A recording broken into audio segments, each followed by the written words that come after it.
What's up, everyone? This week on the pod, we have Frosty from Chain of Strength. It is probably one of my favorite episodes we've done. Frosty takes us through a bunch of punishing questions we had about Chain of Strength, and then he helps us break down some old school records, which is basically my favorite thing ever. You know, some people that we consider old school, breaking down more old school stuff. That's what this is all about. It's about the building blocks in the history. So I absolutely loved that.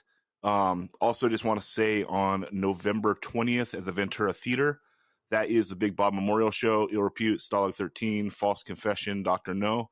And you got to show up on time, dude, so you can watch episode 1, the legend, Joe Rivas, bring the heat with his band Out of Trust. And yeah, that's going to be a pretty epic event. So make sure you go and support that. Unfortunately, I won't be there because Matt from Retaliate is getting married. So congratulations, Matt. And but yeah, everyone, show up, represent, you know what's up. Please support the podcast by subscribing to it wherever you listen to it. Also, it's never too late to just tell your friends and spread the word. That is very important. If you listen on Apple Podcasts, if you could like it and review it, that is super cool. I don't know why it matters, but it does. So that is much appreciated. Also on the website, 185milessouth.com, there is a playlist for every episode, so you can click that and check out the music that we're talking about. And while you're there, smash that Patreon button, because the Patreons are the people that keep this podcast alive. All right, let's get on with the show.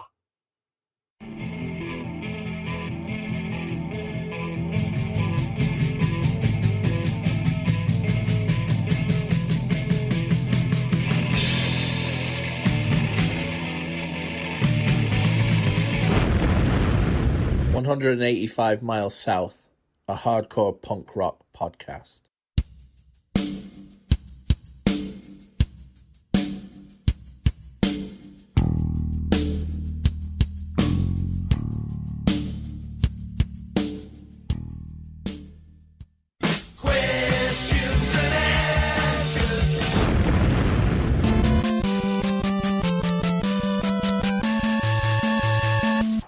Introducing first, the challenger, fighting out of the hard corner.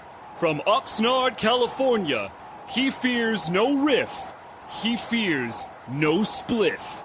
He is the man who wrote what has proven to be undoubtedly the best LP of 2020, Retaliate 4, available now at indecisionrecords.com. He is the incomparable Roger Camaro!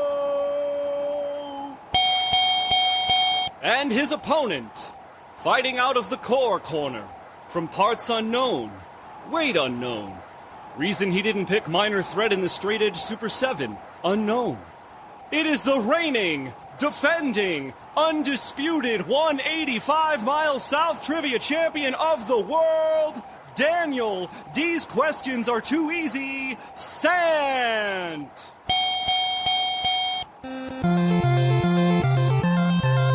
All right, and the first question goes to Roger. Roger, what drum beat does NoFX drummer Smelly play perfectly on the song Lori Myers? That would be do-da-do-da-da. A point to Roger. All right, we go to Dan with your favorite topic. Dan, on the Cinema Beer Goggles VHS tape, Blink-182 has a song titled after what type of candy?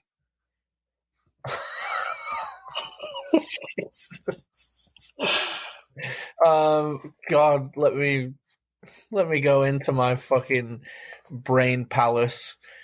Because last time you screwed me over with bringing up a thing, but there's only one Blink 182 candy jam, so it's got to be that one, which is M&M's. A point to the champ. Damn. And Dan, you know, there's two things to study. It's the Cinema Beer Goggles VHS cassette and 25 to Life lyrics. And I'm not doing either. With that vast of knowledge, you're going to pull it out. All right, we go to Roger for your question number 2. Roger, on the cover of the first Good Riddance LP, For God and Country, some dudes are depicted carrying a coffin. Are they wearing hats? Yes. A point to Roger. All right. Dudes. How would you describe them, Ben? A military funeral. Yeah, but I United didn't. States Marines. Okay, Marines. I didn't know what I didn't either. which branch of the service they're in. I didn't want to offend anyone, so I just went with dudes. You know. All right. And then the dudes. Those dudes are wearing hats, though. That's true. All right, Dan, we go to you for your question number 2. All right. On the Floor Punch Division I Champs / Goal Line Stand LP, a.k.a. Twin Killing LP, how many members are depicted jumping on the front cover? Oh, my God. Another one of these. You're screwing me again, Mr. Nelson. You really got me that time. That's the one that really makes me laugh. What's that one from? That's just what you say sometimes. You're like, you really got me that time. Or like, you really did something. Well, I do know that, is it Bill, the bass player, is jumping? I do know that. And I know that Porter won't be jumping. Now, is Zuzai jumping? Oh, God. I'm going to say 2. He's the champ for a reason, people. Dan, correct. Good God, man. Is it Zuzai who's jumping as well? It's the guitar. It's one guitarist, one bass player, and then that one dude, like the bald guitarist, is wearing a hat, and he has his like back to Porter. He's like pushing into him. Oh, okay, so that's not the Zuzai guy. That's the other guy. Yeah. Bill, is that the guy's name? I don't know. Bill. Right on. I mean, possibly. Respect. Yeah, but that was good, Daniel. All right, we go to Roger for question number 3. Roger. I do remember that Porter has like a shit-eating grin on his face, though. He's like, man, these guys are going off this rule. You know. All right, Roger. On the cover of the self-titled Face-to-Face LP, is the dude wearing a shirt? Yes. We go to Dan for the possible steal. Dan, on the cover of the self-titled Face-to-Face LP, is the dude wearing a shirt? He is not, and he is hunched in the corner of a room with his knees up in the air and his arms around it, right? I think that's incorrect, but we got to give you a point because he said no. He's just looking in a mirror. That's not the first album. LP. Okay. No. Did I say I said self-titled? He Did did. I say- Oh. Yeah. I was thinking of Don't Look Away. Me too, man. Yeah, no, self-titled, dude. It's like My bad. it's like Black Flag Light. You know, the Black Flag record. He's smashing the mirror. In the Face to Face record, he's just looking in the mirror. It's He kind of sure is. supposed to be Taxi Driver-ish, I think. They just sound nicer, man. So Black Flag makes you want to punch a mirror, and Face to Face just makes you want to look in the mirror and contemplate. How many times is connection on there? Is disconnected on that record? We think it is not. It's like one of the few that it isn't. That's right. That's right. All right, Dan, let's go to you for question number 3. All right. A great Bay Area band whose last LP came out on Death Wish in 2014, and also the thing that Tank Abbott used to separate Steve Nelmark from consciousness with at the UFC Ultimate 96. He used a Bay Area hardcore. A Bay Area hardcore band and the thing that Tank Abbott used to separate Steve Nelmark from consciousness at Ultimate 96. Uppercut? We go to Roger for the potential steal. Roger, a great Bay Area band whose last LP came out on Death Wish in 2014, and also the thing that Tank Abbott used to separate Steve Nelmark from consciousness at the UFC event Ultimate 96. That would be, I have no idea. No points this round. It is, I believe, a band that you chose on your 2014 list, Dan. Punch. Oh, just I thought it was like a specific move. Okay, never mind. Point to Zach for that question. That was pretty good. All right, we go to Roger for round number 4. Roger, what is the singer of Vendetta's response to you if you think he gives a shit about what you do? Fuck you. A point to Roger. How about that? All right, and Dan, so you can recover. Here's a question that Ben wrote. You're stoked. Okay, before forming Teen Idols, Ian MacKaye, Jeff Nelson, and Jordy Grindle were in this band with singer Mark Sullivan. Before Teen Idols? Yes. Oh, God, that's a tough question. I don't know. Roger, any shot at this one? Nope. The answer is Slinkies. Oh, Jesus, Ben. Yeah. Yeah, that was rude of Ben. Don't blame me. No, it's legitimate. Yeah, because it's Ian related. Maybe we should know, but that's pretty heavy. All right. We go to Roger for round number 5. Roger, what Bad Religion song does Sublime cover on their classic LP, 40 Ounce to Freedom?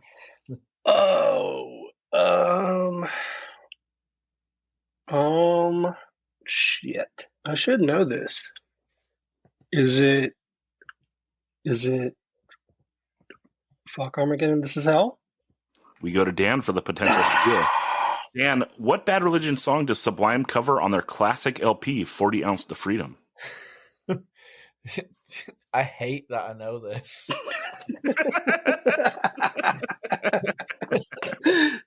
I hate that I know this. Apologies to all Edgemen out there. We're only gonna die. And Dan cosigns that it is a classic LP. All right, we go to Dan for his question number 5. Dan, on the repress of Youth of Today, Can't Close My Eyes, there is an X'd up fist on the cover. Does the X reach past the right of the midway point on the index knuckle?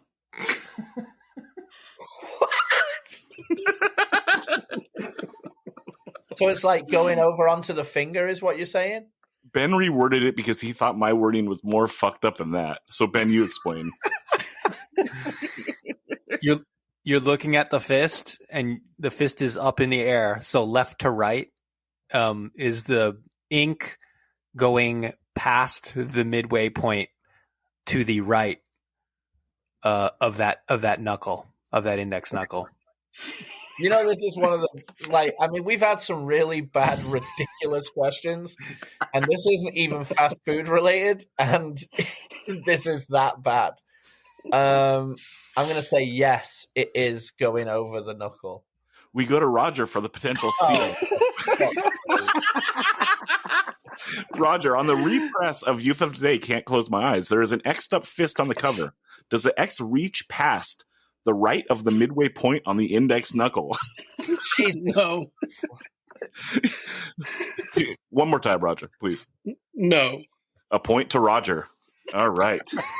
And we go to a Roger for a real, this is a brain twister, another Ben question. All right, Roger. This band put out the best LP of 2011, Thorns Without a Rose. That would be Retaliate. A point to Roger. How about that? Yeah, how about that? I thought we weren't sandbagging me. I told you there was one in there, Dan. I was honest with you. I thought there's already 2 that have gone by. You know? All right, we go to Dan for his question number 6. Dan, true or false? The third presses of Warzone Lower East Side Crew 7-inch and Unbroken Life, Love, Regret are blessed with beautiful baby blue on the cover. The third presses? Correct. Now you're making me feel like it's trick question time, but I'm going to say yes. We go to Roger for the potential steal. Roger, true or false? Roger, true or false? The third presses of Warzone Lower East Side Crew and Unbroken Life, Love, Regret are blessed with beautiful baby blue on the cover. Nah. A point to Roger. Fault. Yep. Point to Roger. The Unbroken is the second press. Yeah, I know. I just yelled it out because I thought you. Oh, Jesus Christ. Well, Dan, let's go to Ben for the subtotals. You still can win. No, I can't. Yes, you can. It's daily double time, dude. Let's go to Bedge for the subtotals. Dan has 4 points and Roger has 6 points. So each of you will wager as many points as you like that you have before this final round. So, Dan, you have 4 points. How many would you like to wager? Hold on. Let's open the round. Here we go, guys. What? What? Okay. All right, Roger, you have 6 points. How many would you like to wager that you're going to be able to guess these lyrics? 1. Okay. And Dan, how many do you want to wager of your 4 points? 3. Okay. Here we go. Roger. Let's see here. Roger has the green button, and I'm going to hit it right now. Roger, here you go.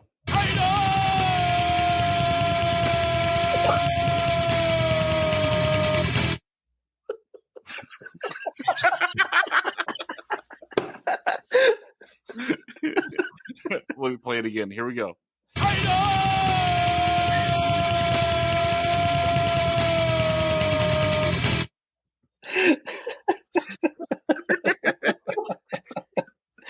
I know what I want him to be saying, but I don't think he's actually saying that. I mean, the first word has to be I, right?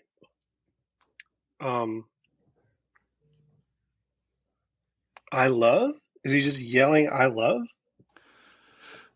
Roger loses a point. How about that? He's saying haters. Oh my God. All right, everyone, we're going to play it. Y'all sing along.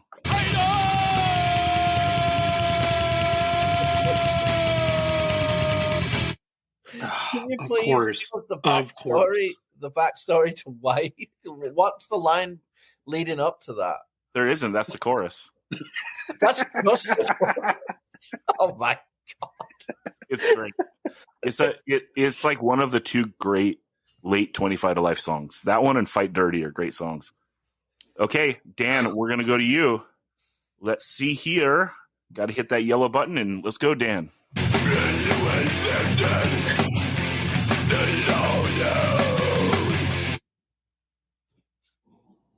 What? Reggie's growling at that. Can you play it 3 more times, please? Here we go, 3 times in a row.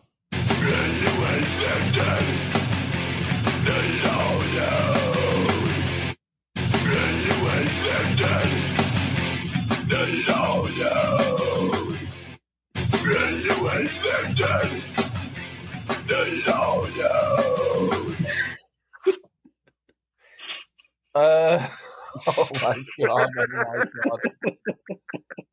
I think he says the word victim. Can I hear it one more time? Yeah, and Dan, this is for the win. Here we I go. know. Yeah.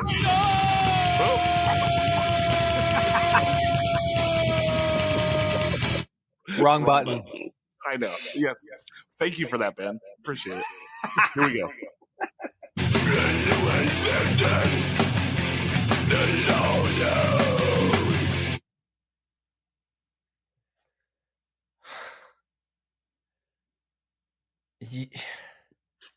You fall victim, and we all know. Dan, I gave you the one you wanted. It says, "Can you accept it?" The lowdown. Oh. Jesus. Oh, no. Here we go. Everyone sing along.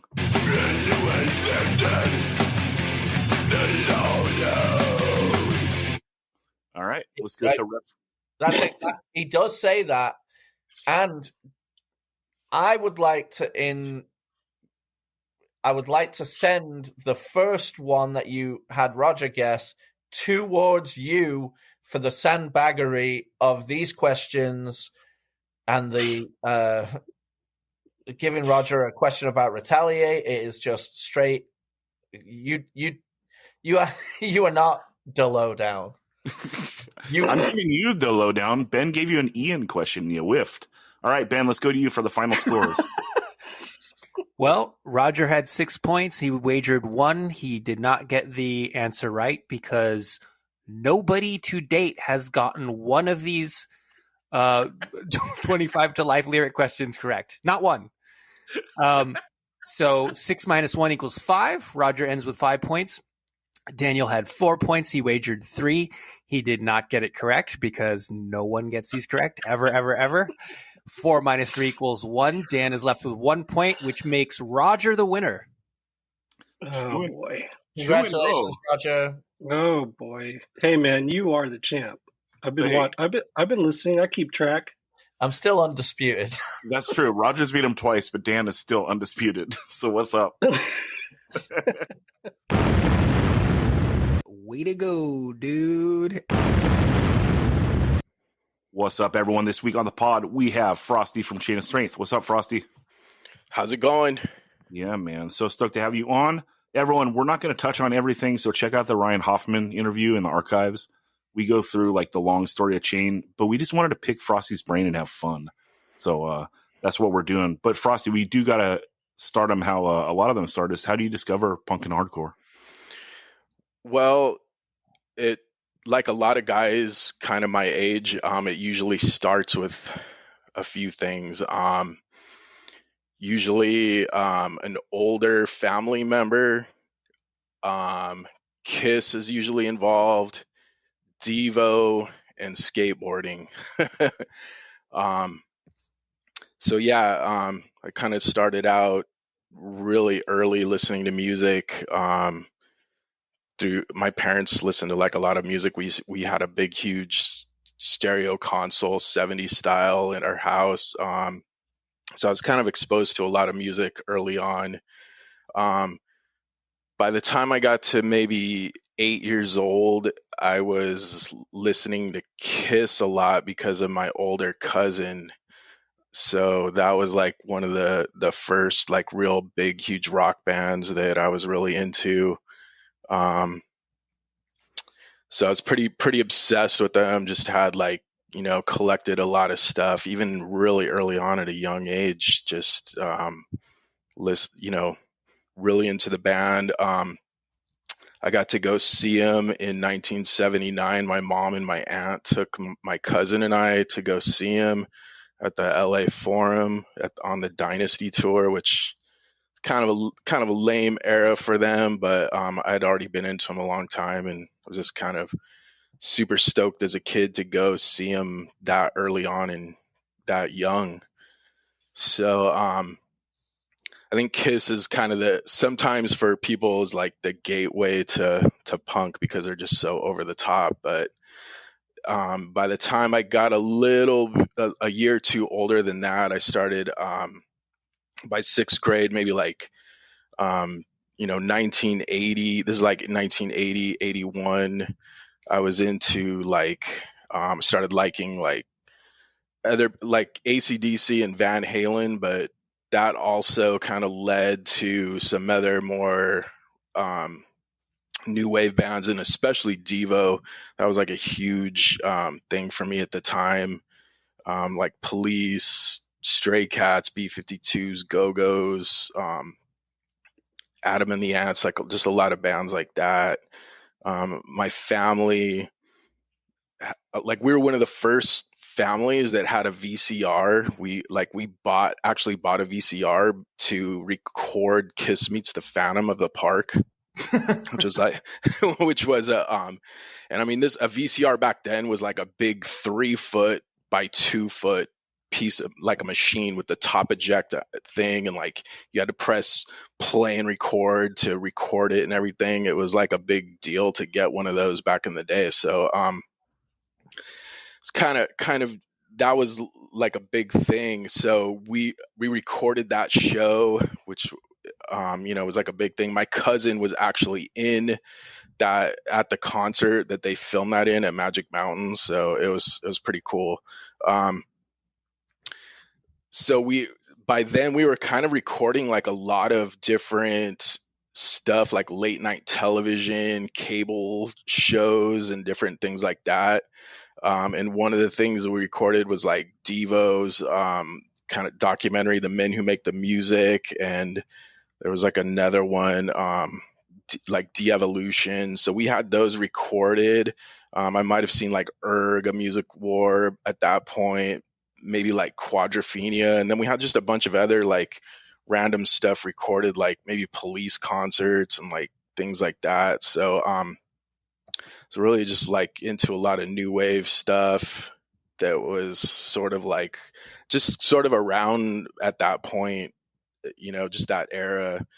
And then by the time I got into like 7th grade, which would have been like 1982, I was definitely out of like Kiss and rock and just really getting into way more new wave stuff and punk finally, which was like listening to Rodney on the Rock mostly. And like my younger cousin that was, well, he's older than me, but he was younger than the one that got me into Kiss. He kind of turned me on to like just a lot of different things at the time. And between him and listening to like Rodney on the Rock, I was, started listening to like Black Flag, Fear, Dead Kennedys, that type of stuff. We had The Decline of the Western Civilization recorded, and I was like watching that constantly. So just watching all of those bands that were on that were in that documentary were just a huge influence, especially like Circle Jerks and X and kind of bands like that, the Germs especially.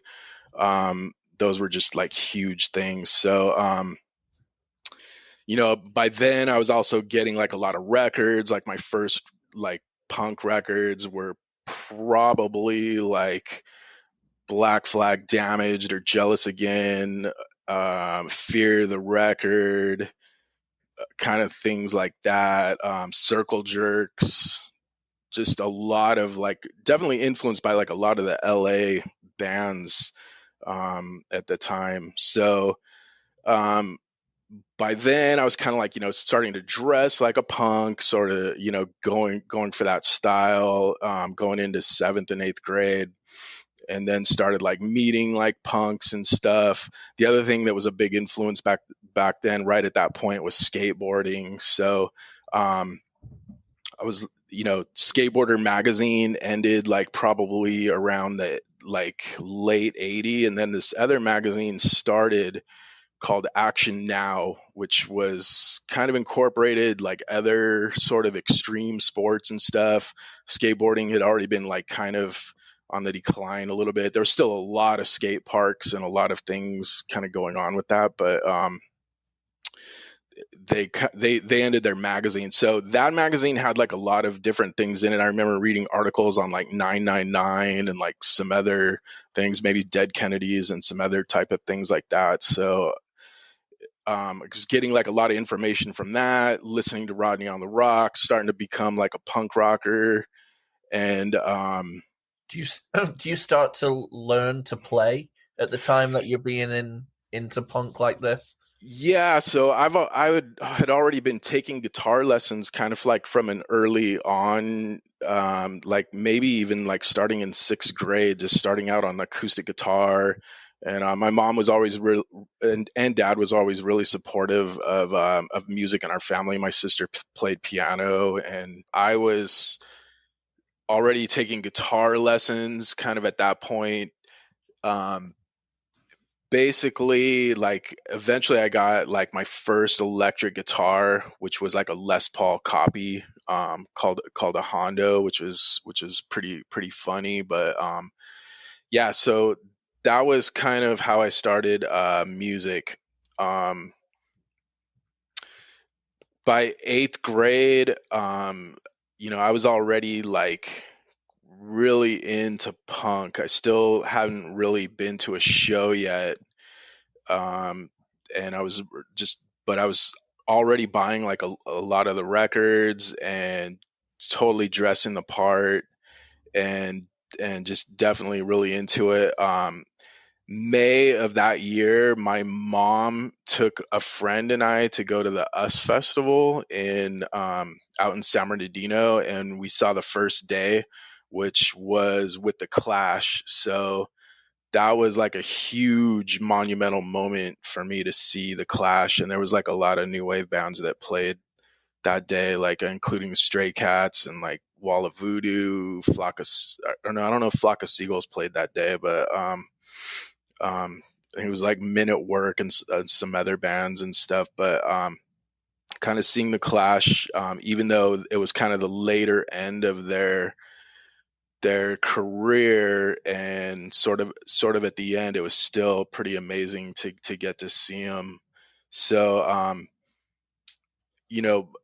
by then I was going to like a local record store in Claremont where I grew up, which was called Rhino Records, and buying like a lot of vinyl whenever I had money or could buy stuff. Also at the time, Toxic Shock Records was in Pomona, was like a place when my friends and I could get a ride to go down to, we would buy like our records there. So that was really where being out in the Inland Empire, you could get like a lot of the records and information and like flyers and stuff like that. So there was just a lot of information that I was able to get from there. And then like just by then my friends and I were just getting turned on to like a lot of the punk and stuff, and at the beginning of hardcore right then too. So yeah. What about the first band, the bands you were in before Chain of Strength formed, like the first bands you were in? Tell us a little bit about those bands and who was in those bands with you. So the first band that I was in was a band called BDT, which stands for Bad Display of Talent. And it was Joel Connell, who was in Pillsbury Hardcore, Kerry Goldstein and Jeremy Goff. Those were like some of my friends from at that time. And we were just like kind of like a garage band, just punk, definitely hardcore. By then I'd already heard like all of, well, not all of them, but just a lot of a lot of hardcore bands at that point, especially Washington DC and Boston influenced stuff, and of course just all the LA stuff. And so yeah, we had played like some parties and stuff like that, and just kind of just a local band. We played with Justice League at a place in Chino called Roy's Ranch, which was definitely like a place down there where a lot of bands would play and stuff. In fact, Roy, rest in peace, was mentioned on the Chain of Strength True Till Death 7-inch. So the 7-inch was dedicated to him. He was really good friends with Ryan. So and then we played like kind of a local club in the San Gabriel Valley. It was called Roxanne's. We would play there. I think maybe even Mark Maxey in his episode might have even mentioned that club. So that was kind of like the precursor, and I started meeting like people from there, and then also just going to Toxic and getting a lot of records and stuff there. They had moved to a different location, and that's when I think Ryan had started working there with Skip, the drummer from Justice League. So, are there any bands you saw that like blew your mind, Frosty? Like that you see the first time, like seeing like America's Hardcore or Stalag, or was it until like you see Uniform Choice that's like, oh my god, like the seas like are changing? Well, the first hardcore punk band that I ever saw was SSD at the Santa Monica Civic, and they were out there on their first West Coast trip, and it was GBH, the Effigies, and SSD at the Santa Monica Civic. And so literally SSD was the first hardcore band that I ever saw. So and it was just a huge impact on me. I mean, it was incredible to see them. I mean, they were just at their peak, already a 5-piece. I remember just my parents had dropped my friend Sean Connell and his brother Joel off, and we went in, and it was just like incredible to like kind of finally be like a real punk gig. and to see SSD as like the first one, it was incredible. It was even though it was a really big venue, it was just insane. Right. Go ahead. How was the response to SSD at that time? Like it being a GBH show and all. At the time, Gary Tovar from Golden Voice was like bringing a lot of. Not only was he bringing like the English bands over to the States, and especially LA. Well, I mean that's where he was bringing them over, and then they would tour and stuff when they were out here. But he would bring the East Coast bands and over here for some of these one-off shows. So I mean immediately, I think like 2 circle pits started like immediately when they played. So it was crazy. Unfortunately, at the Santa Monica Civic, there was a barrier. So, I mean, you couldn't really get on stage or anything. But, and I mean, you can see some pictures of that show. I think Alison Braun she was definitely one of the people that was photographing that show. Actually bought a very nice print from her that's in my house that documenting that show. Is really cool. Really quickly, weren't you in a band called Jolt before Chain of Strength formed? Yes. Who was in that?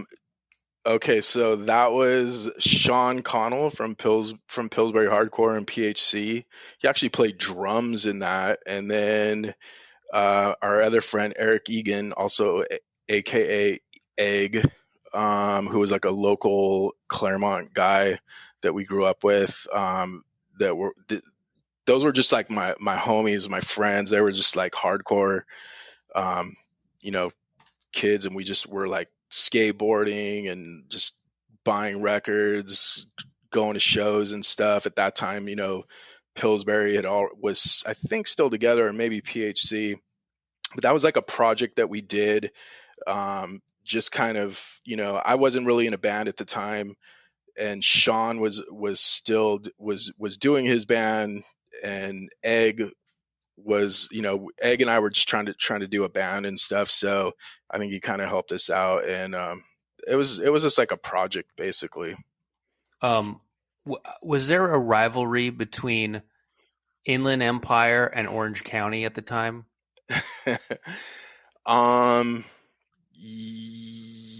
I don't know if it was an actual rivalry.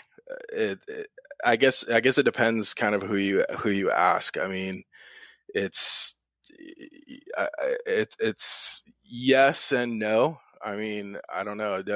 We were just kind of removed from the scene down there. I mean, there's definitely people that we knew and had friends and everything, but yeah, there was, I don't know. Right. So then after Chain of Strength starts, you get signed to Revelation really quickly, and that whole East Coast, what we call youth crew now. Well, yeah, they were the youth crew.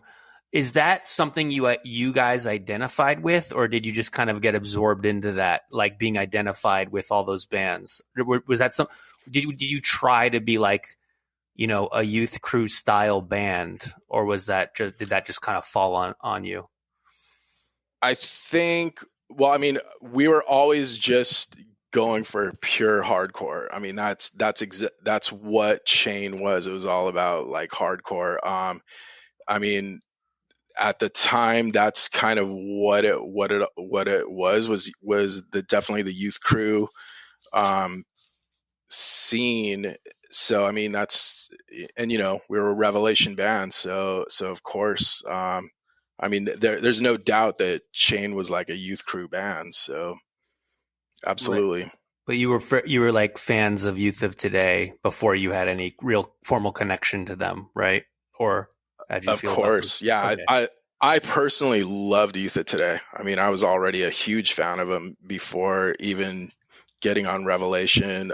Ryan and Chris were really good friends with Ray and Purcell already because they were in Justice League and had already like toured, a couple times and had already Ryan had already had a lot of relationships with a lot of people in the scene. So it was pretty easy to kind of identify with them. And that was just the whole motive of the band was just a hardcore band. So Frosty, we've talked a lot on Youth Today on this podcast, as well as Uniform Choice. They seem like two bands that have like an undeniable impact. Could you kind of talk on those two? Like when UC comes around, like what is the impact? And then like when Youth Today starts like pounding the pavement and getting out there, like what is the impact?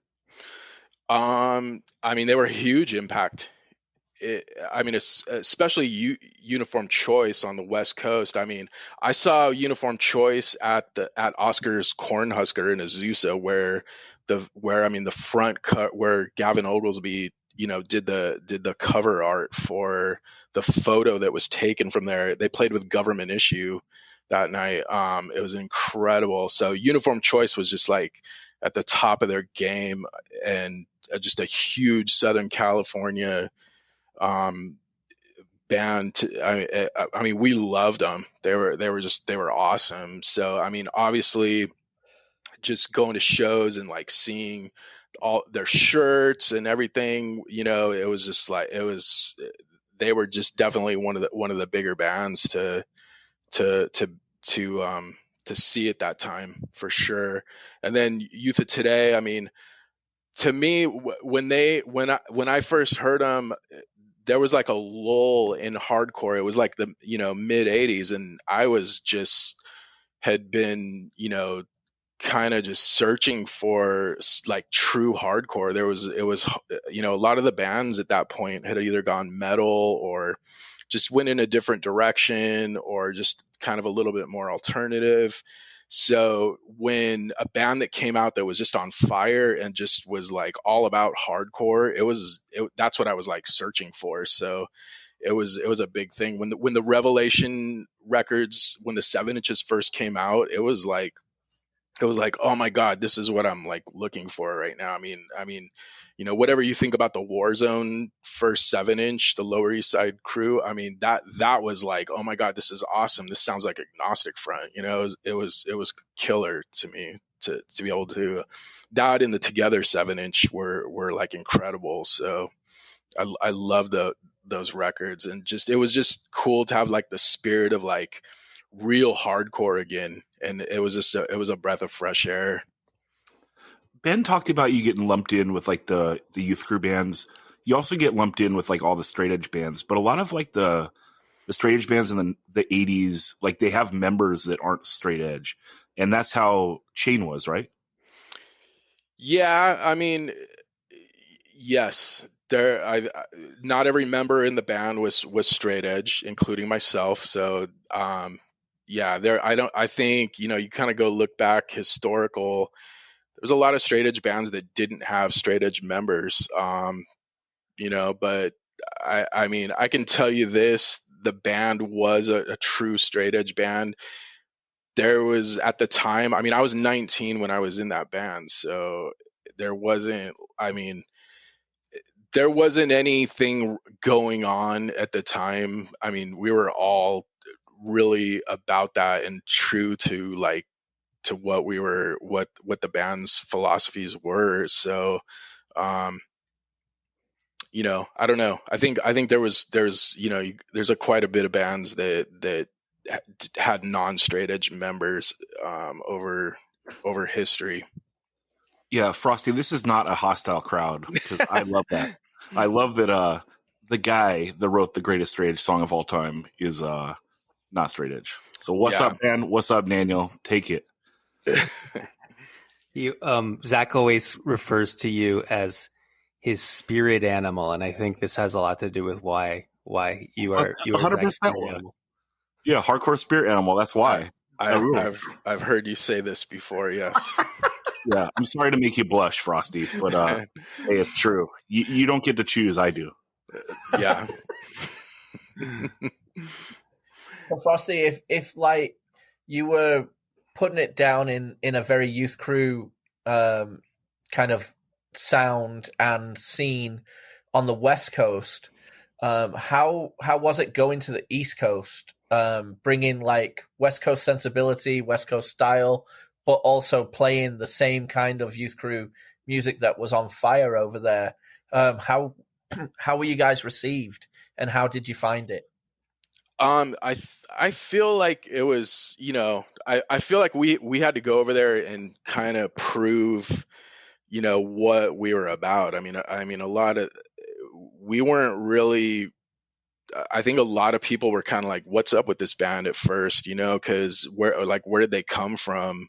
So I felt like, our first, trips to the East Coast there was a lot of pressure on us to kind of just show that, we were like, legitimately, you know, putting it down and able to hang. So, and I think we did it well, and I think we were received. I mean, the first show that we played was at the Anthrax. I mean, with Judge and Alone in the Crowd. I mean, that's an awesome show, and it's a lot of pressure to be able to, walk in and open up, and then, we did the Circle Storm thing right before that, our set as well. And I mean, at the time going over there I don't know if True Till Death 7-inch had been out yet, but I mean, I think we definitely came over as like the new Revelation band. So I think there was a lot of eyes on us and a lot of pressure. Yeah, and obviously you did well because, I mean, half the East Coast is still, Chain is still the favorite band of many stalwarts who've stuck around. When did you first sense that and this doesn't relate directly to your band, but just in general, when did you first get a sense that this whole youth crew wave was sort of falling apart?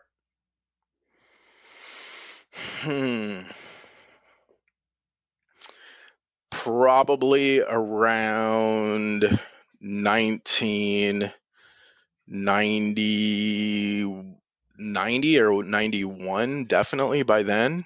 I think there was just like a shift in the bands all kind of taking different directions. I mean, specifically with Chain, you had, Chris and Alex in Statue completely by then. They were playing with a lot of different other bands. I mean, you got Inside Out. That was definitely a shift from the youth crew type things. East Coast, you've got Moondog happening and things like that. So yeah, I would say by then that it was just it was kind of, I'd just say bands and the musicians were kind of focusing on some of the other things. Obviously, you got Quicksand and those type of things and Bold had definitely had taken a turn at that point too. So yeah, I mean, it was happening with everybody. You mentioned Circle Storm a little earlier. I always forget, what was the lineup of Circle Storm and how did that happen? The first version of it was basically, if you go back and listen to Ryan's episode, he kind of explains it, but we were basically, that was our first time out there. We were the opening band, but we wanted to kind of just have another band sort of open for us. So it was like Alex, Ryan, and Chris, and it was basically all of Chain except for me, but maybe switched around a little bit. And then Circle Storm was actually a different version way after Chain, where it was like Ryan, Curtis, our friend Doug Bellows, and my brother and one of his friends. And so that was a different kind of lineup that was like in the 90s. And so I think they played 2 shows. Oh yeah. I just meant the 80s version of Circle Storm. Yeah. Okay. Yeah. But I thought you were in that first version. I didn't realize you weren't in that one. It was not me. All right. Dude, so if it was everyone but you, did they give you like WWF insurance music? And it's like, okay, here comes Frosty, and it's time for Chain of Strength. What's up, motherfuckers? Yeah, I was definitely watching from the side. Yeah. All right, we got a long punishing question. Blame Ben, not me. And we want to go through the songs, like what you remember about who wrote them, and then Okay. just any sort of memories. And if you want to pass, you can just pass. All right, Wow. I might pass on a lot of these. No, that's because fair. because I don't really. I mean, I can tell you. Well, go ahead, ask the question, and I'll do my best. We'll just go down the list. Just how much? What do you remember about that? It was a song that was definitely Ryan and Chris already had written at that point. By the time like I was kind of trying out for the band. Right on. And you write True Till Death. Like, how does that come about? Is that a bedroom song? Yes. It was basically me just practicing at home and coming up with those, like, basically that key and those notes. It's a minor and a major chord, and bringing it to a practice and kind of hashing it out with Chris, and developing just like the basics of the basic structures of the song, and then those guys lyrically, after we kind of had been rehearsing it or playing it, it's when it kind of came together, and we just figured it out, and those guys wrote the lyrics over it, which were, of course, iconic. Yeah. I'm curious about, like, one of the things that makes Chain of Strength stand out so much is the drumming of Chris Bratton, and like how much of like his stuff is dictated to him. Like, so you're jamming True Till Death with him. Like, are you like, okay, I'm thinking like, let's do a really long like drum fill here, because like those fills at the beginning of True Till Death are like totally iconic. No, I agree. That's all him. I mean, he's an amazing drummer, and yeah, you're absolutely right. I mean, I've always said the secret weapons of Chain are Chris and Alex. I mean, absolutely, the drummer is probably the key and the most important part, especially of a hardcore band. And I mean, he was just already like an A player. It was just like amazing to play with him, and Alex eventually just became like, I mean, he was just a crazy musician to begin with, even as a kid. I mean, I was 19 and he was like 14, and he already knew how to play like multiple instruments, was already just very intuitive to music, and just knew how to play already. He was just already a great drummer. And eventually, by the time we got to What Holds Us Apart, I mean, his bass lines were just sick. I mean, it was crazy. So, but yeah, Chris is like famous for those rad fills. Frosty, I'm going to need you to put a little respect on my hardcore spirit animal. So what's up? There's a reason why there's Circle Storm, and there's a reason why there's Chain of Strength. And I believe it's Frosty. All right, moving on. There is a difference. What do you remember about that one? Also one of the earlier songs that Chris and Ryan already kind of hashed out. They had those initial notes and everything kind of, I can just tell you this. I mean, the whole first EP was done between those guys, mostly, for the most part. So I mean, they had already been kind of working on songs, and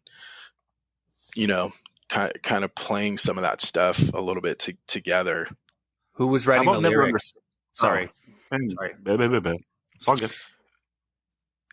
It was definitely a combination of both of them. Both of them were writing lyrics, and then eventually, everybody was writing them. I mean, I think even Al probably and Kurt were all writing lyrics, like, later on. But Chris and Ryan definitely just had their vision and like a lot of those like lyrics already down.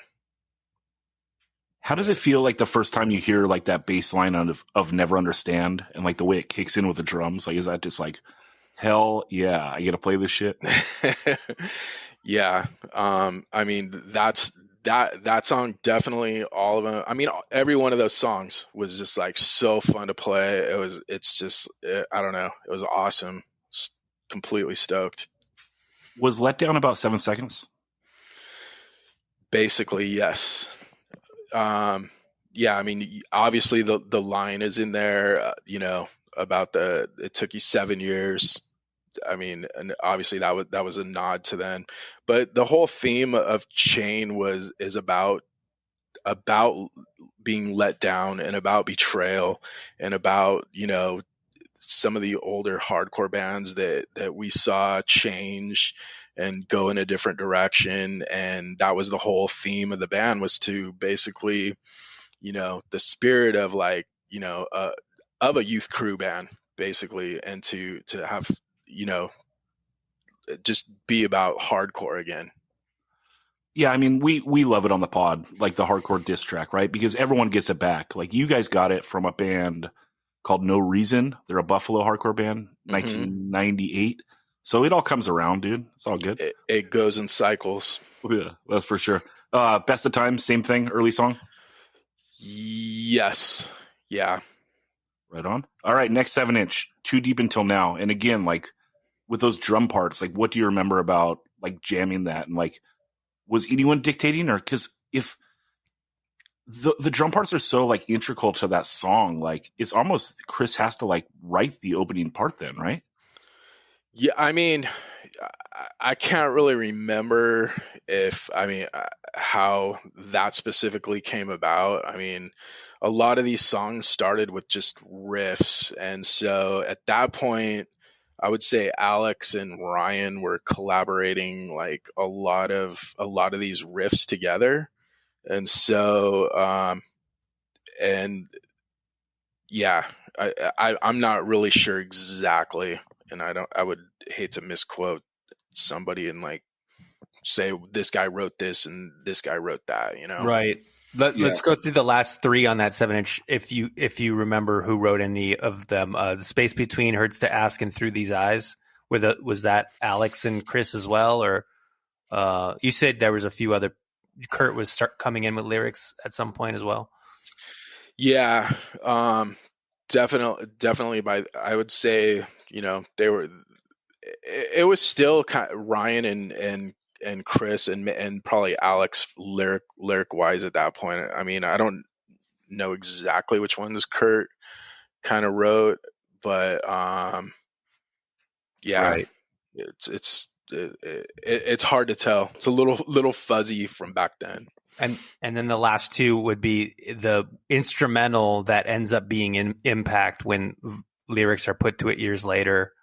And then that really short, fast song that you do live. What's the name of that one? You never recorded it. That was called Till the End, that one was written pretty early on. I think it might have even been before What Holds Us Apart. And it was kind of just an ode to SSD and Bad Brains style. And it's kind of just one of those songs that lingered around, was on the back burner. And we tried to pull it out for the reunion, and it just didn't really quite feel right and go over very well. So we kind of yanked it pretty quickly. And then the Impact song, do you remember who wrote Impact? that one? Well, that definitely sounds like a Ryan. All those sound like Ryan riffs right there. But again, it's the whole band pretty much collaborating on that stuff. And yeah, we had the music down, recorded during the What Holds Us Apart sessions, and had gone back and Kurt had done the vocals later on when we did the remix. Right.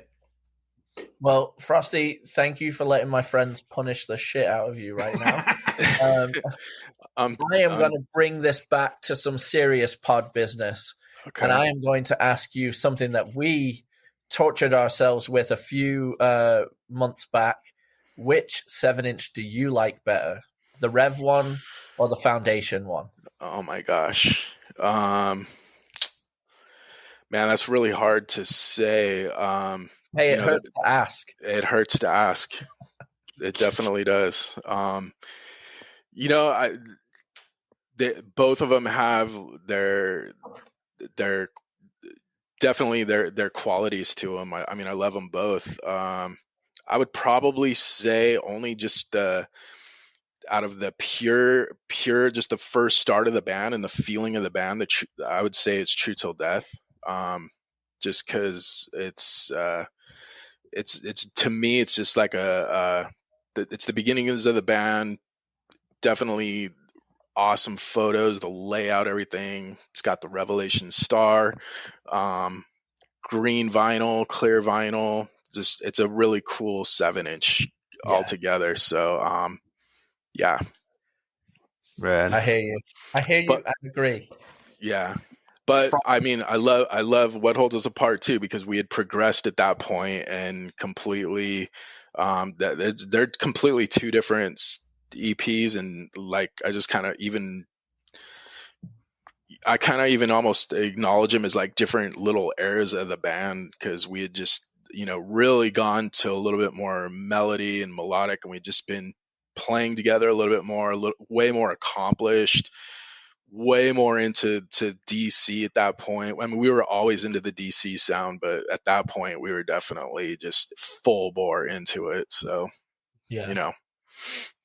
Frosty, we touched on it a little bit, like that Circle Storm does like a different version of the band in the 90s, the late 90s. I went to both those shows, and both times they cover True Till Death. How does that feel to you, that like out of all the Chain songs they could do, like they pull out like the one that you wrote? Is that like kind of flattering? Of course. Yeah, what can I say? I mean, I don't know. I just try to be humble about it. I mean, there's obviously other bands that have played that song before and covered it, but I'm pretty honored that those dudes would choose that song. That's cool. Yeah. Well, what is your perspective on how Chain started to fall apart or break up? Was there anything in particular that led to that decision? We had just, it had already, the band had just kind of run its course at the point. Curtis was kind of falling out of it a little bit. I think his priorities were changing a little bit. It would just seem like it was harder to get him to maybe come to practice. We had still been practicing a lot. By then, Alex and Chris had really had a lot of time into Statue, and they were focusing on that. So I think it was easy for them to just kind of focus on that band, and that's kind of where they wanted to go anyway. That was like becoming a really cool project and stuff. So it was just kind of time, I think, to call it and break up. Did you all remain friends? Yeah, I mean, yeah, everybody's still friends. I mean, well, we were then, so yeah. I mean, I don't think we're quite as maybe close now, but hey, those are all, still consider all those guys my friends, and all of them, they're all like, we've been through a lot together. So then, fast forward from 1991 to 2012, what inspired you guys to get back together? I think Revelation having their 25th anniversary, and just, we had a lot of requests to play and stuff, and I just felt like, we'd stalled out for a long time. There was, other just personal things about within the band of like, why we couldn't really play and stuff. And finally, I think it was just the time, like, we're like, okay, if we're going to do it, I think now's the time to do it. And it just made sense to do it around the time of the Revelation anniversary. Yeah. So where does Chain of Strength stand now? Like, I know you did, you played some reunions, did that Florida Fest, and then, haven't seen anything on the, on the calendar. So yeah, unfortunately, It's pretty non-existent. There's, no shows on the calendar. Doesn't look like it's probably going to happen at this point. So, I mean, if you got to see us during any of those reunion shows, that was probably the time. I don't know. Wish I had some better news on that. Frosty, before we move on and talk other things, do you have any closing thoughts on this interview or anything you want to touch on or wrap up on? Not really. I mean, I'm super humbled and grateful to be in this band. I mean, it was a super important part of my life, and it was great to work with these guys, and we did a lot of cool stuff together. So I'm just super stoked for that.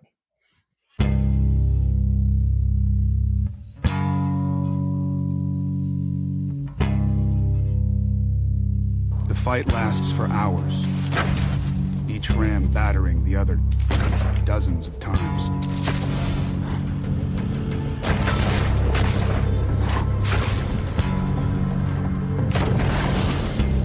Head to head. All right, we are going head to head. We're putting up the first two Minor Threat 7-inches. Minor Threat Filler comes out in 1981, Discord Records, and Minor Threat In My Eyes also comes out in 1981, Discord Records. Ben, head to head, which one are you taking?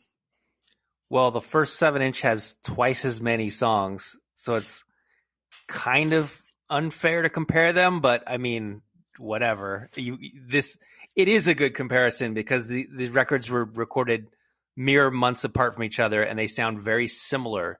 So although I didn't notice this until maybe a couple years ago, the guitar on the first 7-inch sounds more fuzzy, but it took me decades to notice that. So it's obviously a very subtle difference.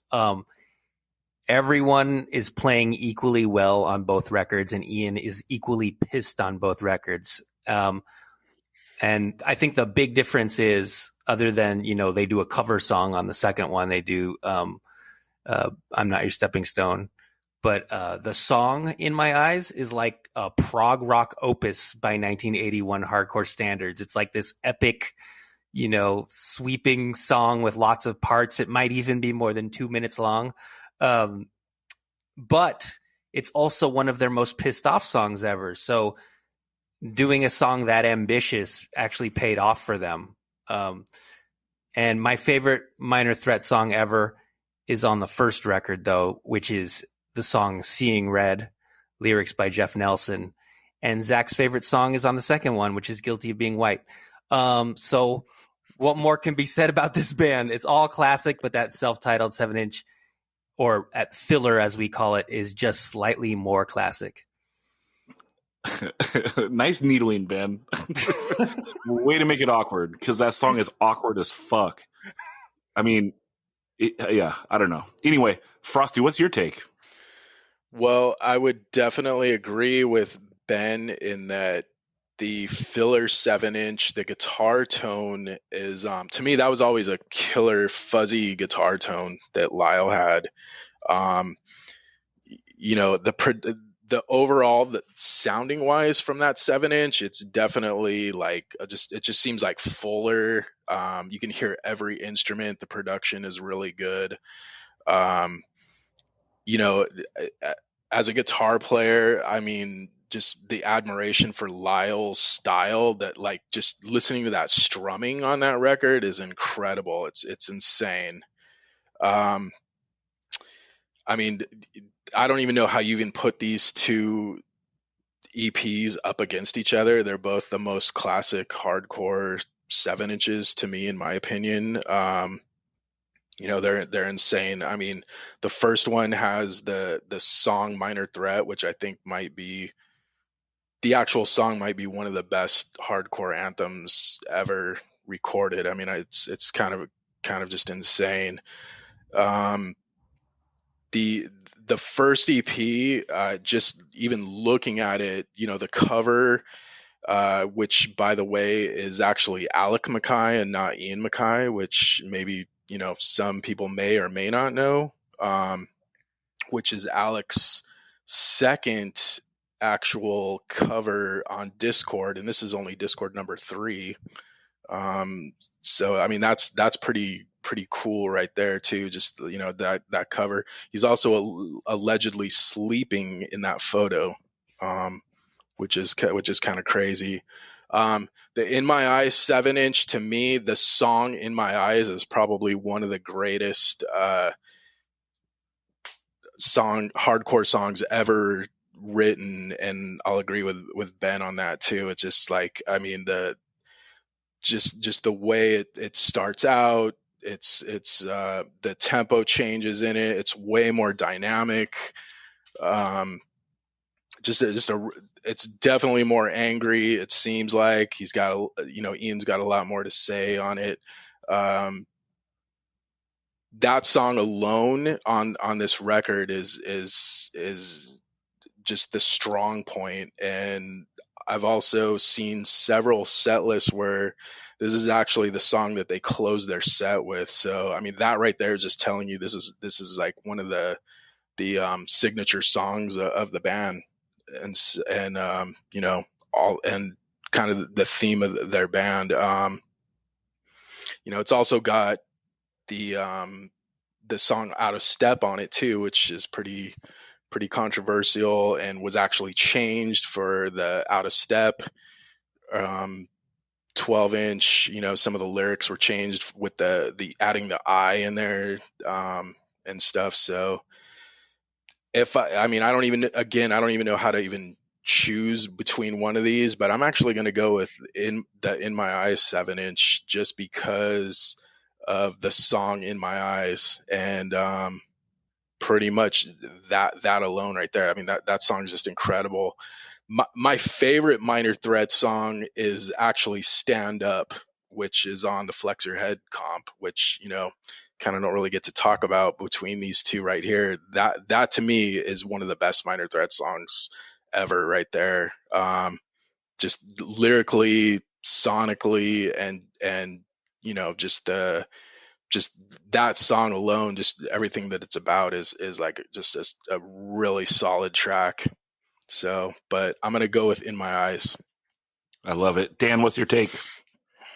So, kind of following on from these two, it comes down to the song In My Eyes, which is beyond God tier, versus a collection of amazing songs, right? And Stepping Stone's amazing. I love the production, how it goes from just the high end and then the bass and everything gets slowly pulled up into the mix, and it's just a really amazing production move that makes it so catchy, and it is so theirs. They own that, it's so cool. But it's In My Eyes, the song, which, as both these two have talked about, that it is an elevation in songwriting versus the more straight ahead approach of the first 7-inch. But I mean, you get a 1-2 punch of filler, and I Don't Want to Hear It, like coming right out the gate. Two of the best songs to have ever been heard on the planet Earth. And then the last song on the 7-inch is Minor Threat, which shows the mission statement of the band, saying kids have fucking shit to say, and I'm never going to turn my back on what has brought us here to this, scene, and what has brought us to this mentality. It doesn't mean, like, if you think this is kid shit, like, I'll be a kid forever. And I really identify with that. And then, yeah, there's amazing songs. Small Man, Big Mouth, Screaming at Walls, Seeing Red, like, and then, of course, can't leave it off, even though I left it off the Super 7, Straight Edge. The song Straight Edge is on filler. While it is not the best song on the 7-inch, it is such an amazing piece of thought that was then taken up by people from all over the world to most people make their lives a bit better, you know. So I have to go filler. I mean, the lyrics to the song Filler also are incredible. It's a anti-religion song, or it's an anti-religion fucking you up song. I have to go filler, and I almost feel like I'm leaving Minor Threat off my straight edge Super 7 again because I'm turning my back on In My Eyes, but I've got to go filler as my choice. I echo most things that everyone says, obviously. I mean, these are two of the greatest pieces of hardcore music of all time, right? How can we knock anything? So if I got to knock some stuff, Ian's singing on a mic stand on In My Eyes, but somehow it's a better cover than the first 7-inch, I think. So advantage His In eyes. My Eyes. His eyes on it. That's true. Yeah. But, dude, singing on a mic stand? Come on, pass the mic, fool. What's up? Is that like proto Fugazi don't stage dive? I don't know. Also, the song Straight Edge, it gave us the abhorrent version that No Effects would do later. So that's a knock on the song Straight Edge. Back to knocking In My Eyes. Let's see. Guilty of Being White is very awkward. And I don't know. That it's weird, right? Only 4 songs. Man, the first 7-inch, it's like 8 perfect songs. Like, it's literally perfect. It's 8 songs. Like, it could almost be like slap it on a 12-inch, right? And it's like great for the era. Like a perfect 12-inch, a perfect 7-inch. It's like unfuckable. I got to go that way, although the song In My Eyes is probably the best song of all of these. Like, it is an early hardcore opus. And Ben, you said it might be over 2 minutes. It's actually almost 3 minutes. Yeah, 2:49. Yeah, 2:49 according to Discogs, which may or may not be wrong. But they're like that's they're like the Yes of hardcore on that, right? And like, I mean, that song is so apex, and it's also so like blueprint of what a lot of early great hardcore is, right? Like the start slow, then the dude yells something, then it goes fast. You know, it's like blueprint shit. It's absolutely perfect, but I'm going filler because the thing is flawless. Like, I'm joking on the straight edge stuff, obviously. This thing is perfect. I can't knock a single thing about it, you know? And so, yeah, that's my take. And let us know, guys. We'll post later this week and get all your takes on Instagram.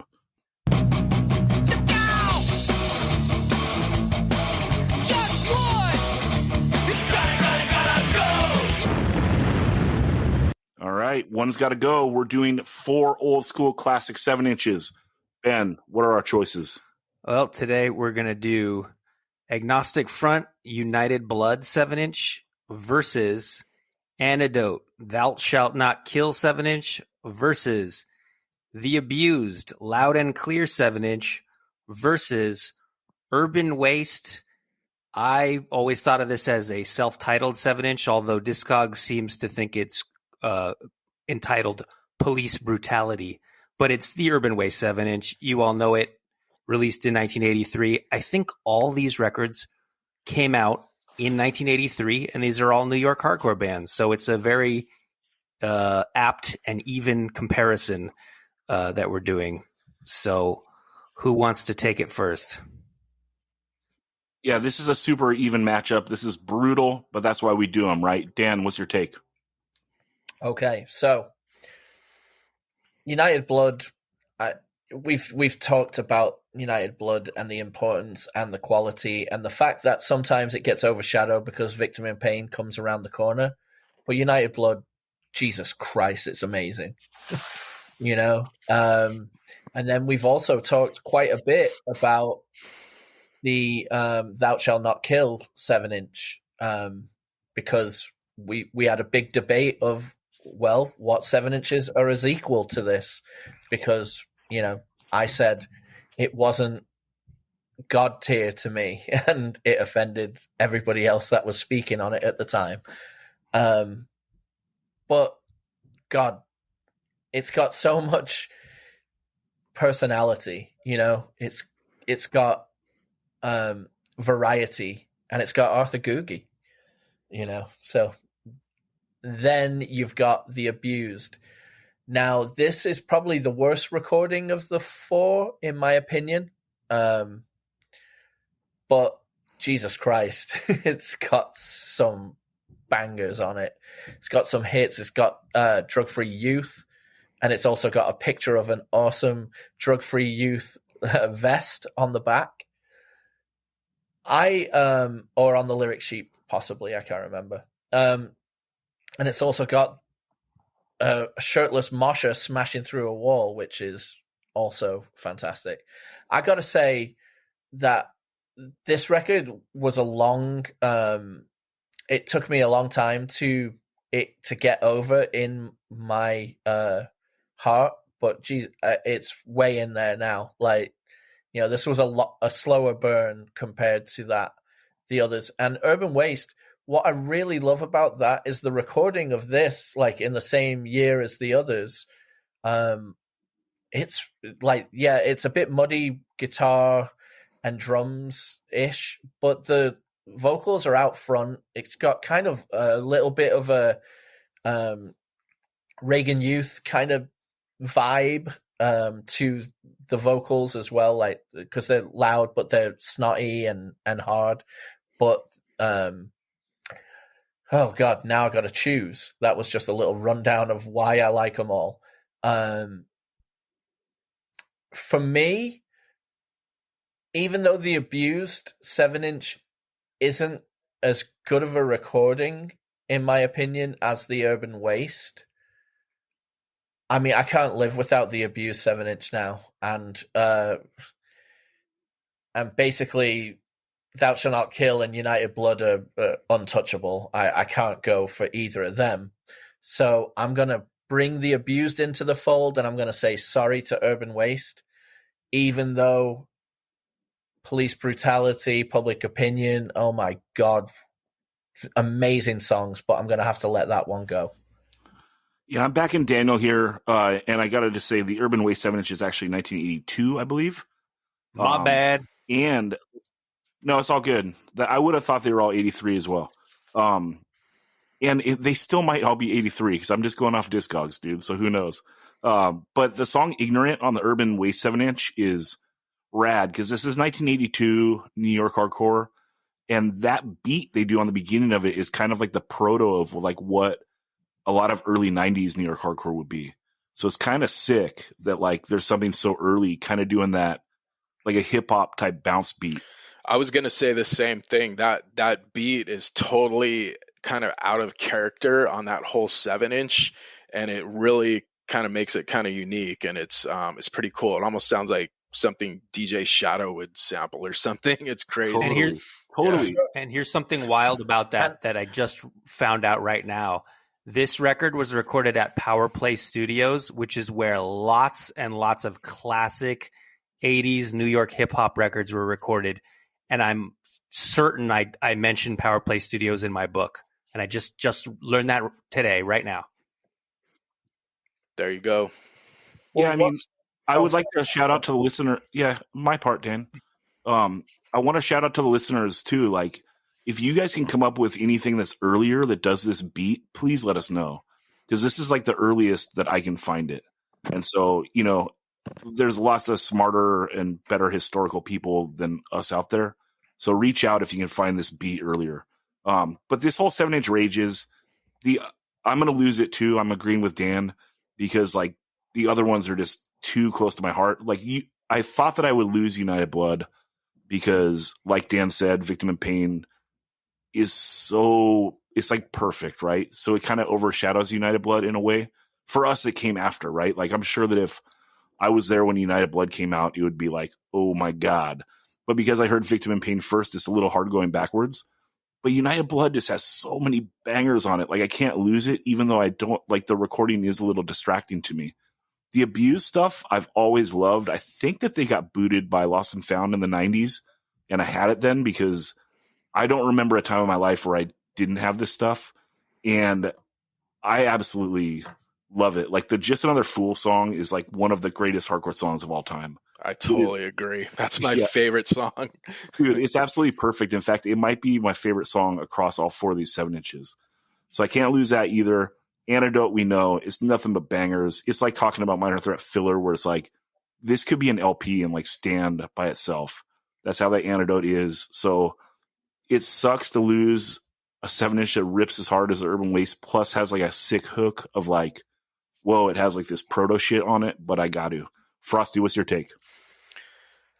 So again, all four of these are, I mean, this is kind of insane for me to have to even pit any of these up against each other, because I mean, all of these have a special like place for me. I mean, I've like spent a lot of time with all four of these 7-inches, you know, since I was a teenager, basically. And these were the first hardcore records that I was buying. Two of them I bought brand new, straight from Toxic Shock Records in Pomona. I bought the United Blood 7-inch and also the Antidote 7-inch, like brand new, straight from the bin.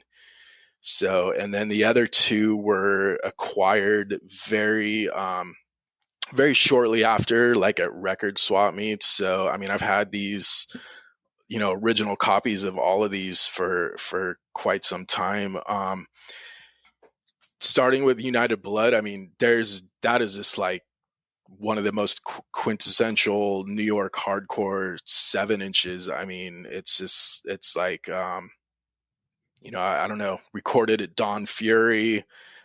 Just those songs are just like, just classic. And, you know, you've got like just the classic foundation of New York hardcore right there.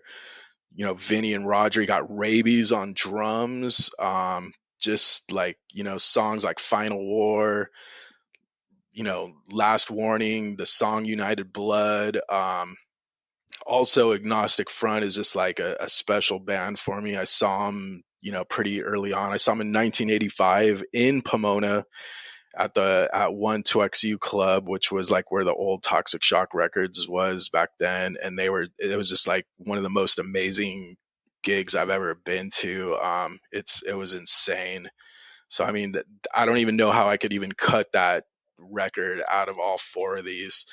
The Antidote 7-inch, I mean, I think everyone just kind of knows how incredible that is. You guys have talked about it on previous episodes. I mean, I kind of won't even really get into a lot of that. I mean, but that at the time when that, I mean, you know, it's easy to kind of, you know, analyze some of these 7-inches when you've had so much time. But I'll just tell you, when that record came out, it was incredible. It was the production and the just the sound and the just those songs, the 1, 2, 3 initial punch of like Life is One, Nazi Youth, and then into Real Deal. I mean, that's like, how can you even front on that? And then just the guitar sounds, just I mean, everything, just the production was like pretty insane.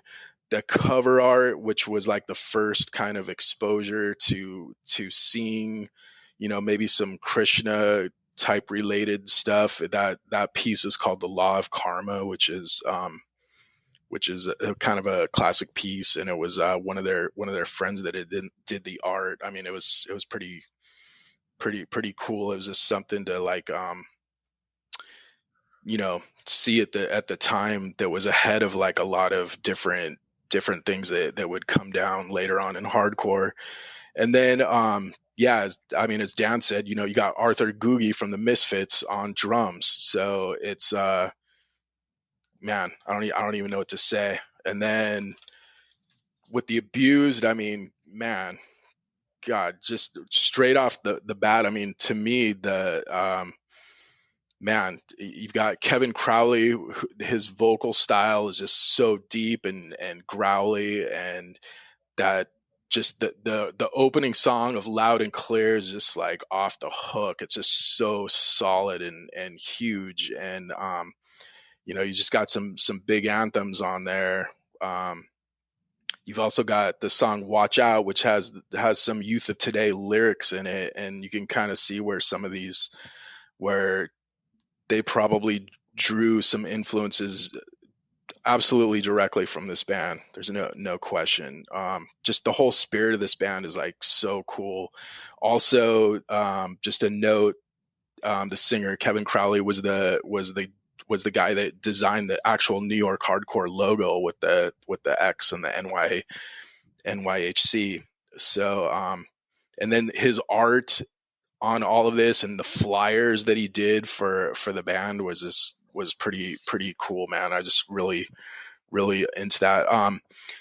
Just a side note, I don't know if anybody has seen the Radio Raheem reissues that they've done, the deluxe packaging of this one, and then also the Antidote ones. They're incredible. I would highly recommend, if you love these EPs, to check those reissues out, because there's just a lot of extra content in it. It's like kind of like how Trust Records has been doing all the kind of the Western OG stuff, and just doing really incredible deluxe packaging with extra booklets, and just the pressings are phenomenal. And both of these are really cool to look at if you like those two EPs.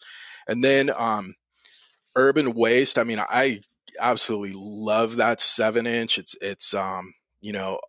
It's just crazy. That was like a big 7-inch to get. This was one of the last 7-inches that I got out of all four of these, and kind of took me a little bit to get it, but just the guitar tone is probably what to me sets it off with the there's like a chorus or like a flanger or like a weird effect on it, but it's like there wasn't too many bands at that point doing that, so that really struck my ear when kind of getting this as a teenager. And then right off the bat, you got a song about police and police brutality, and then also the cover art, which is a classic punk logo. You got with back then, you got so many bands that are doing like rad logos, like Shattered Faith, Crass, Social Unrest, TRI, Circle One, 7 Seconds, Big Boys, Articles of Faith. All these bands just had like all these rad logos, and that band was just followed suit with a cool circular logo on the cover.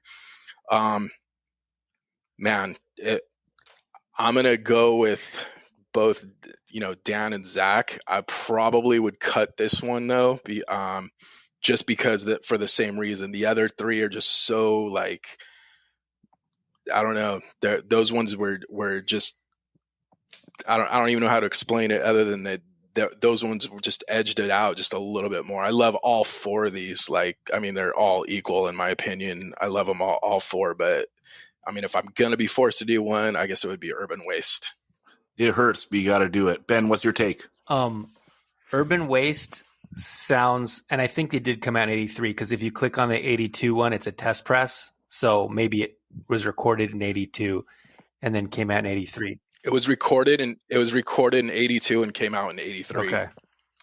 Take that, Discogs. Fuck you. No. But if you click on it, it shows you it's the test press. So for whatever. Anyway. I know. We're just, we got to smash on Discogs for always being wrong and making us look dumb. Urban Waste sounds a lot like a Mystic Records band, with the exception of that Igno beat. They have this like real generic California sound to them, like 83 era California sound. And I never picked up on that before, but even the vocal style is kind of like that. And like the guitar, it's funny that Frosty pointed out that it sounds like a flanger, which I also never noticed until today when I was listening to all these records again for the 100 millionth time. The guitar sounds like a can of bees run through a flanger pedal. And it's like, even the greatest guitar effect ever invented can be misused. So I don't think it sounds very good at all. The song Public Opinion is definitely the standout kind of most catchy sing-along song on the record. And then the Agnostic Front record, according to Discogs, is the very first record that Don Fury ever produced. So boy, was his career off to a good start. And I don't mean that sarcastically. Like, talk about like I think I'm going to produce records. Bam. The most like legendary New York hardcore band's very first record is the first thing you do. It's very negative approach musically. Like vocally, Roger sounds more like an actual human being than John Brandon and less like a rabid animal. But if you took out Roger's vocals, it would really come close to being that first negative approach or the negative approach 7-inch musically. And the recording is so rough and there's zero melody in any of the music, but it is still filled with hooks. You got lots of tempo changes, lyrics that are easy to sing along with. And there's even a song called In Control. So bonus points for being named after a nardcore band from the future.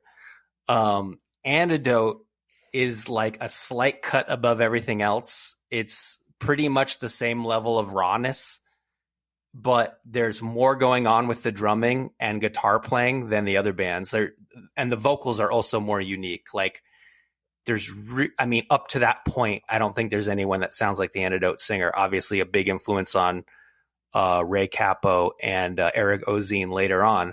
Better songwriting in general and plenty of hooks also in that non-melodic hardcore kind of way. And then for the Abused, this is like the most vicious sounding of the four. And the singer totally reminds me of Mike Judge, but of course Mike Judge may have been trying to sound like the Abused guy, or it's a total coincidence. But they mix up the tempos a lot, which is good. And there's this, I don't remember the song, but kind of in the middle of the record, he does this like thing where he goes, they want war, they want bloodshed, they want money, but we'll all be dead. And it totally reminded me of Jello Biafra. Like, let's throw in a little Jello Biafra part in the middle of this record that like doesn't sound like Dead Kennedys. And then Drug Free Youth is the standout song, and that closes the record. And it's like, do I like that song because I'm straight edge? No, it's because it's an awesome song. I love the song Quest for Herb too. So there. I'd say the one that's got to go is Urban Waste. I'm agreeing with everyone else. And it makes me wonder, since there is a consensus that Urban Waste is the least good of these four, if we had taken Urban Waste out and in place of it, we had the Mob Step Forward 7-inch, how do you guys think it would have ranked up against these other three records? I would lose the Mob 7-inch. I like the Urban Waste better, okay. But I love that Mob 7-inch too. But I do, if I had to go head to head on Urban Waste versus the Mob, I would go Urban Waste. Okay. Frosty, how about you? Okay, so the Mob Step Forward, or what's the first Mob? The Step Forward's the second one, right? So that's the three songs 7-inch. Yeah. Yeah, the first one, that EP is killer. I mean, that one to me is right here in the same mix with all of these EPs right here. And I think the Mob doesn't quite get enough attention, and I know they were a big influence and like really involved with these bands. I mean, especially, I mean, you kind of, even if you look on Discogs, it'll even tell you like Mob style records. I think they were kind of involved with more of these records than you might think. Man, if you added either one of the Mob EPs, I'd still probably lose those in comparison to the three with Antidote, Abused, and AF. Okay. That's how solid they are, you know? Right. Dan, does the Mob change anything for you? And then what was your Urban Waste point? No, Urban Waste is better than the Mob to me. Simply off the strength of the two songs, Police Brutality and Public Opinion. And the thing that's really interesting about Public Opinion, it's kind of like stating, hardcore and punk as like it almost has a separation. And it's probably one of the times where it's very self-referential. One of the first times that this kind of stuff is being spoken about lyrically, as being hardcore, I think that's a really interesting signpost in the history of hardcore. Right. Yeah, because they're separating the two. They're considering them two different things. That's a good point. Yeah. And United Blood really could just be the winner of this 4-way just on the strength of the photo on the front of its cover. Like, Jesus Christ, how iconic is that? And if there's an afterlife, if there is an afterlife, whoever John Nordquist is so psyched. He's just living off the fame that the United Blood 7-inch was dedicated to him. Yeah. Sorry, Dan, go ahead. I was just going to say, he's moshing angels on a cloud somewhere saying, you can't fuck with me. United Blood was dedicated to me. Yeah, that's righteous. Yeah, this hurts that we're unanimous on the Urban Waste 7-inch because it is so good and so classic. So maybe we'll have to do an old school segment and we'll do a whole dedication of the 7-inch and talk about how great it is. Because, I usually hope that these don't turn out like unanimous because we don't want people to think that we're dumping on a record because we set these matchups because this is stuff we love, right? So that's that. But that wraps the segment. Frosty, thanks so much for doing this. Thank you, guys. Much appreciated. And everyone, check the Instagram this week, and we will take your take on everything. And we'll talk to you on Monday.